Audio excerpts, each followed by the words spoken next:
नमस्कार, आप देख रहे हैं बिहार तक। मैं हूं आपके साथ सुकन्या सिंह। नीतीश और तेजस्वी को आज एक साथ आए 1 साल हो गए। आज ही के दिन यानी 9 अगस्त 2022 को नीतीश कुमार ने बीजेपी का साथ छोड़ महागठबंधन सरकार बनाई। नई सरकार बनी तो नीतीश सीएम बने और तेजस्वी यादव डिप्टी सीएम बने। आज नीतीश तेजस्वी सरकार को 1 साल हो गए हैं। चलिए बिहार की महागठबंधन सरकार के कार्यकाल का रिपोर्ट कार्ड जान लेते हैं। सबसे पहले जानते हैं उन मौकों के बारे में जब बिहार की महागठबंधन सरकार को फजीहत का सामना करना पड़ा। बता दें कि इस सरकार के कार्यकाल के शुरुआती दौर में ही 2 मंत्रियों का इस्तीफा हुआ। नीतीश तेजस्वी सरकार के बनने के कुछ समय बाद ही बिहार सरकार के 2 मंत्रियों का इस्तीफा हुआ। बता दें कि अनंत सिंह के करीबी रहे कार्तिकेय कुमार का पहले विभाग बदला गया, फिर मंत्री पद से इस्तीफा हुआ। इससे शुरुआती दौर में ही सरकार की काफी भद पिट गई। इसके बाद आरजेडी कोटे के ही मंत्री सुधाकर सिंह ने बागी तेवर दिखाए। उन्होंने नीतीश कुमार के कृषि रोड मैप पर सवाल उठाया। बतौर कृषि मंत्री मुख्यमंत्री को खूब घेरा, विभाग में कई पीत पत्र लिखे। कैबिनेट की बैठक में नीतीश कुमार और सुधाकर सिंह के बीच बहस भी हुई और आखिरकार सुधाकर सिंह ने कृषि मंत्री के पद से इस्तीफा दे दिया।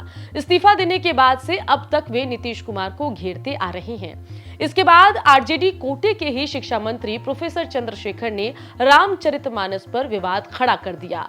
महागठबंधन में ही इसको लेकर दोहराई बन गई। जेडीयू ने विरोध करना शुरू कर दिया। सीएम नीतीश कुमार ने आईएएस अधिकारी का ट्रांसफर किया तो शिक्षा विभाग में अपर मुख्य सचिव के रूप में के पाठक को भेज दिया। फिर के पाठक और प्रोफेसर चंद्रशेखर के बीच तनातनी बढ़ गई। स्थिति ये हुई कि 3 सप्ताह तक शिक्षा मंत्री प्रोफेसर चंद्रशेखर विकास भवन स्थित अपने ऑफिस नहीं आए।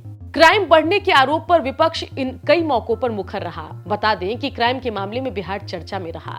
राजधानी पटना में हत्या की घटनाएं बढ़ती गई। हाल के दिनों की अगर हम बात करें तो पटना में 30 दिन में 30 हत्या हुई। इसके साथ ही कई लूट की घटना भी घटी। 2 डकैती की घटना भी सामने आई। इसके अलावा वाहन चोरी की 421 और चेन स्नैचिंग की 14 घटनाएं घटी। राज्य में बढ़ते क्राइम की वजह से विपक्षी पार्टियों को बोलने का मौका मिला। शिक्षकों और आशा कार्यकर्ताओं का आंदोलन।